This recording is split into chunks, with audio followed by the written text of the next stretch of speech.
Bienvenidos. Vamos a ver ahora el concepto de adolescencia relacionándolo con cultura. Vamos a comenzar con la definición de cultura del diccionario de la Real Academia Española. La define, en una de sus acepciones, como el conjunto de modos de vida y costumbres, conocimientos y grado de desarrollo artístico, científico, industrial, en una época o en un grupo social. También lo denomina como cultura popular cuando se trata de las manifestaciones en que se expresa la vida tradicional de un determinado pueblo. Vemos que la cultura tiene que ver con los modos de vida, costumbres y con las manifestaciones de la tradición de un lugar, pueblo, ciudad, país, un continente. Muchas veces no es posible determinar diferencias entre lugares que están muy cercanos. Pero la definición también incluye o hace referencia a la época. Por ejemplo, podemos tomar un mismo lugar donde viven ustedes y yo les digo que ustedes vayan y le pregunten a sus abuelos cómo eran o qué hacían los adolescentes en la época en que ellos eran adolescentes. Seguramente, 100% seguro, les van a decir que nada que ver con lo que hacen los jóvenes hoy. Que en la época de ellos pongamos puntitos suspensivos. Ustedes se encargarán de llenar los puntos suspensivos con las respuestas que ellos les den. Por lo tanto, nos ubiquemos donde nos ubiquemos, con este simple ejercicio, creo que ustedes han podido comprobar que la cultura incide en el modo en que se van a expresar las diferentes etapas. Durante la pubertad, sostiene Arnett que aunque haya diferentes culturas, todos los seres humanos pasan por los cambios físicos y biológicos de la pubertad. Como así también se da el desarrollo de la inteligencia, y los jóvenes se empiezan a preguntar de una manera más abstracta acerca de quiénes son, qué lugar ocupan en el mundo, qué valor tienen. Estas respuestas muchas veces están relacionadas con la cultura en la que el joven vive. La respuesta, a su vez, va a influir en los conceptos del yo que el adolescente se va a ir formando. Arnett sostiene cierto paralelismo en las características de la cultura y el tipo de yo que se desarrolla. Así supone que un yo independiente es promovido por culturas individualistas.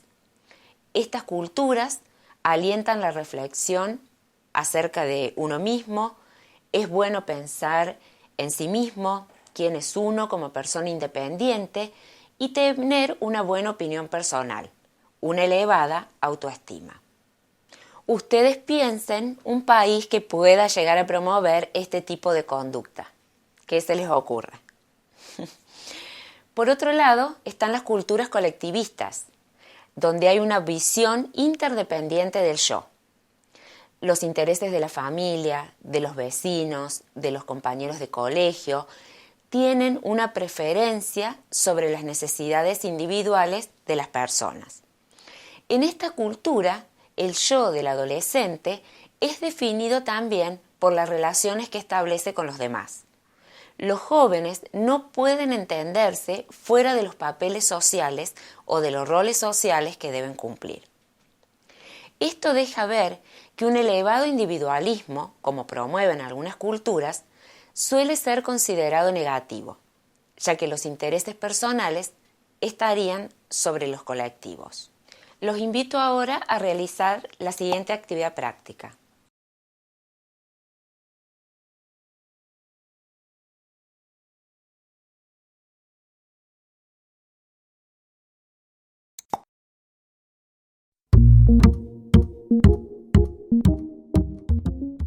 En la pantalla ustedes están viendo una clave de respuesta.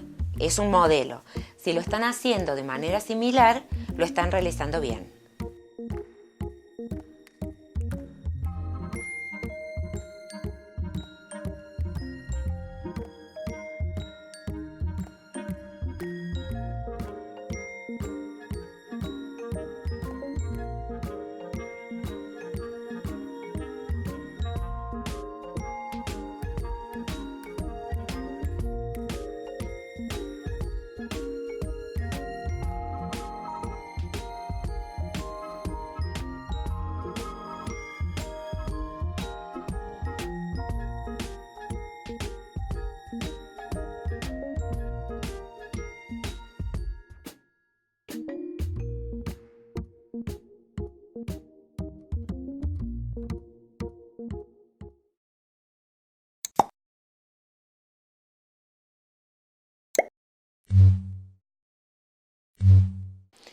Ahora vamos a hablar de la adolescencia y la familia.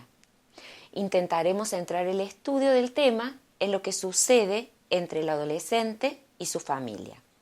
Fernández Muján plantea que para acercarse a estudiar este tema, lo va a hacer desde un enfoque interaccional. ¿Qué quiere decir esto? Quiere decir que va a tener en cuenta las interacciones individuales del adolescente, pero también formando parte de un sistema más amplio, en este caso, la familia. La emergencia de un adolescente, del niño que se convierte en joven, es un hecho que incluye y que afecta a la familia. Por lo tanto, la relación familia-hijo-adolescente, la presencia de un joven en la familia, impulsa a todos sus miembros a un cambio. Según Fernández Muján, la familia que trata la adolescencia de un hijo como un hecho extraño hace que el adolescente sobrevalore otros aspectos, como lo social o lo biológico, y que el joven acelere el alejamiento del ámbito familiar sin estar aún preparado. Suele suceder que la adolescencia quede marcada como la edad del pavo y se depositen, por ejemplo, todo lo que sucede que no agrada y todas las críticas van a estar centradas en el joven.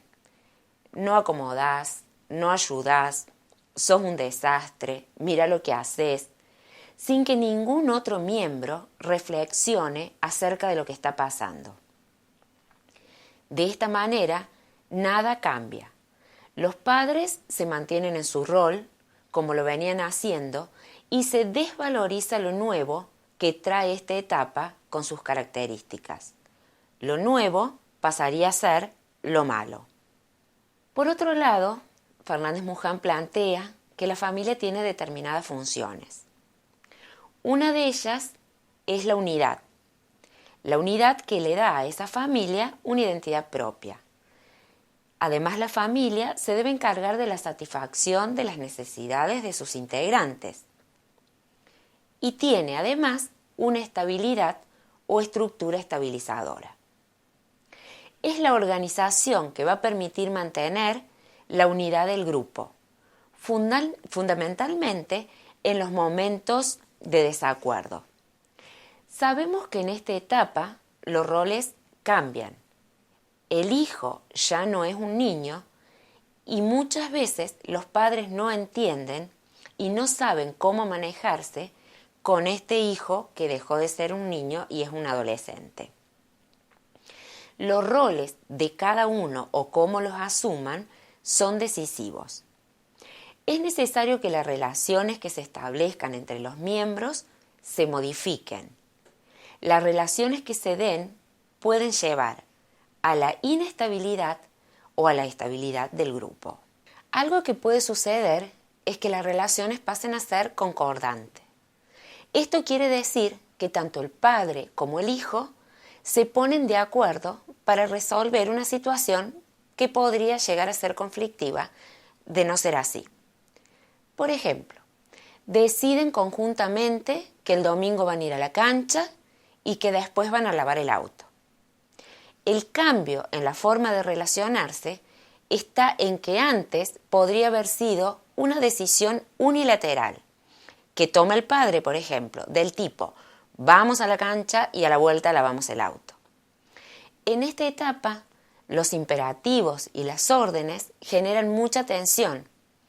El joven no está dispuesto a aceptarlas, como cuando era chico, ya que los padres en este momento están cuestionados y los hijos sienten sus órdenes como un sometimiento, lo que puede llevar a intensas discusiones o que se rebelen, muchas veces a través de huidas o de aislamiento. Por lo tanto, el giro en el modo de relacionarse es muy importante para mantener la armonía familiar. La relación deja de ser vertical para pasar a ser más horizontal. Las relaciones que funcionaban hasta ese momento de padre-hijo deben transformarse a padre-adolescente, donde se incluye el momento evolutivo que está pasando. No se lo niega, sino que se lo integre. La familia sigue teniendo en esta etapa un rol muy importante. Se produce cierta inestabilidad. Se deben crear nuevas maneras de relacionarse. Y la familia puede seguir funcionando como continente del adolescente. Por eso, la posibilidad de integrar a un hijo adolescente en la familia es la posibilidad de incorporar también aspectos jóvenes y de cambio en su grupo. Los invito ahora a realizar la próxima actividad.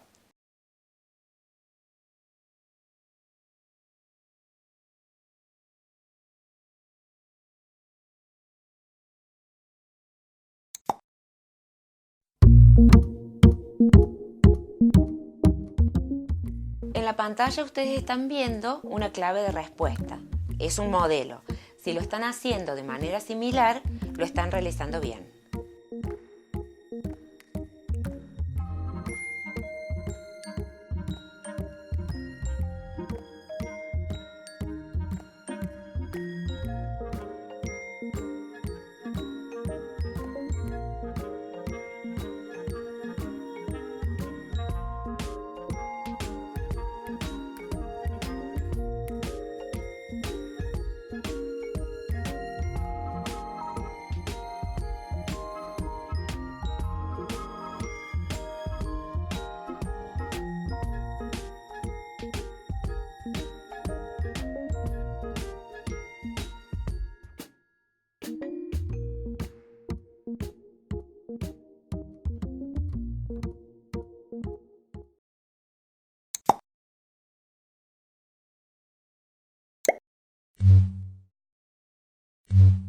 Ahora vamos a ver los diferentes tipos de familia que propone Fernández Muján. Habla de las familias aglutinadas. Las familias aglutinadas son las familias en las que hay un predominio del rol materno. Esto quiere decir que si observamos una entrevista o nos relatan una situación, la madre va a ser la encargada de hablar, de llevar la voz cantante de todos los miembros. El padre puede no estar o, si está, tener una escasa participación. En el mensaje de la madre hay una marcada carga emocional en todo lo que dice. Vamos a verlo con un pequeño ejemplo. La madre dice: el problema son los celos entre ustedes. Se viven peleando, se celan a muerte. Y mi excesivo amor enfermizo que mata. En esta breve frase aparecen reiteradas menciones a cuestiones referidas al estado de ánimo, a problemas, a exigencias, a amor, odio, muerte. El adolescente en este tipo de familia tiene muchas dificultades para individualizarse. Suele hacerlo de una manera accesional, es decir, de una manera súbita, a través de conductas explosivas, como discusiones, fugas del hogar. Otro tipo de familia son las familias uniformadas. En esta familia, el padre cumple un rol importante. Predomina en él la tendencia a unificar al resto de sus miembros. La interacción entre ellos suele ser rígida e insatisfactoria, ya que es impuesta y decidida por el padre, que limita la expresión de cada uno de sus miembros. Una frase típica que podemos encontrar en este tipo de familias es: es indispensable que yo sea severo con ustedes, si no, ustedes no hacen lo que tienen que hacer. Las órdenes son con poca capacidad reflexiva. Lo haces porque yo lo digo, sin importar la edad y los cambios que se puedan proponer desde el joven.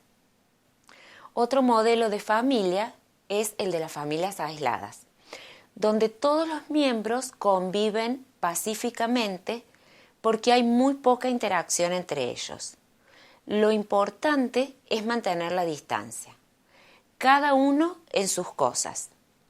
La ideología de esta familia es o sería Hacé tu vida, no te quejes, no te metas en lo ajeno, no molestes.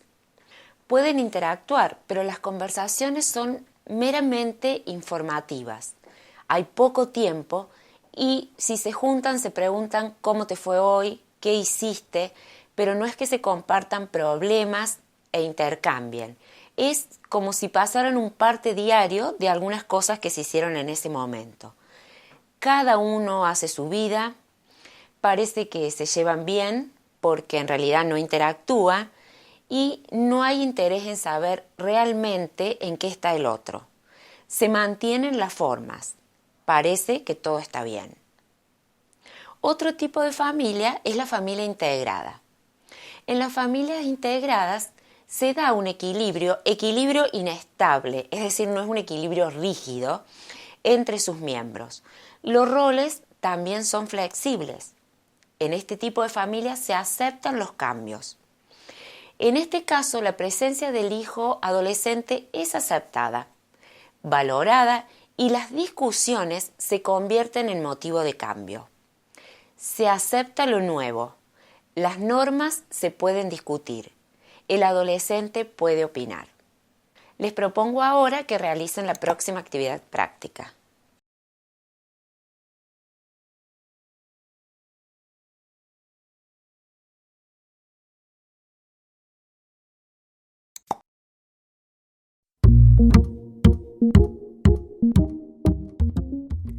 En la pantalla ustedes están viendo una clave de respuesta. Es un modelo. Si lo están haciendo de manera similar, lo están realizando bien.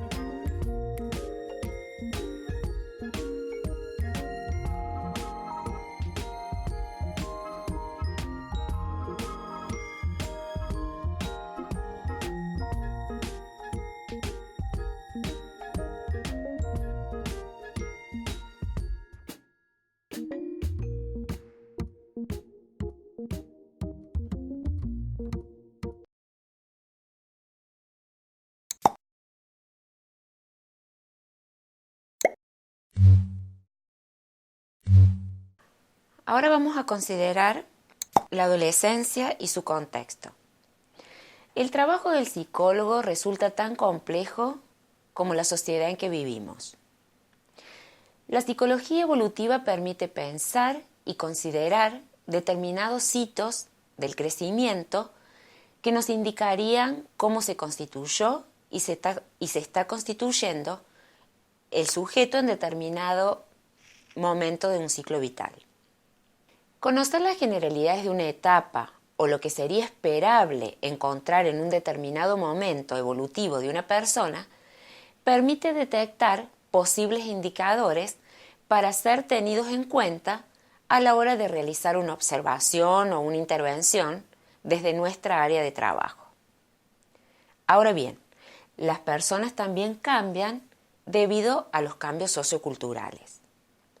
La psicología evolutiva da un marco de referencia para poder analizar el proceso por el que está atravesando un joven, en este caso, un adolescente. Sin embargo, al reflexionar sobre dicho proceso, debemos considerar que existen claras diferencias individuales y culturales que demuestran que el proceso de la adolescencia es diferente para cada uno y para cada uno o para cada persona tiene características propias. Esto debe hacer que ustedes siempre mantengan abiertas algunas preguntas. Por ejemplo, ¿tendrán las mismas características el proceso adolescente de alguien que vive en la ciudad, de alguien que vive en el campo? ¿Las posibilidades de elaboración del proceso de duelo son las mismas de alguien de clase media o de clase baja? ¿Será lo mismo un adolescente que trabaja de otro que es padre o de otro que estudia? Espero que estas preguntas los guíen a la hora de encontrarse con un adolescente. Recuerden que no se van a encontrar en ningún lugar con la adolescencia, sino con jóvenes de carne y hueso a los que les suceden cosas que los hacen felices, que les preocupan, que los ponen tristes. ¿Para qué sirve lo que hemos visto en psicología evolutiva? El desafío profesional es tener una visión crítica, es decir, considerar que lo aprendido da un marco de referencia que sirve de modo orientativo. Una vez escuché en un congreso a un disertante que decía algo así como que las teorías o que el ejercicio de la profesión es como hacer un viaje. Las teorías suelen ser como los mapas. Nos indican la ruta, el consumo estimativo de combustible, las distancias. Inclusive se suelen consultar varios mapas y hasta se pone el GPS del teléfono o el del auto. Pero lo que no nos dicen esos mapas o esas guías es si en el camino hay un pozo, si se va a cruzar un niño corriendo, si en el momento que estamos en determinado lugar va a nevar, por ejemplo. Por eso es tan importante que siempre nos mantengamos atentos a observar lo que cada persona trae de particular. Ya están en condiciones de realizar la actividad práctica integradora.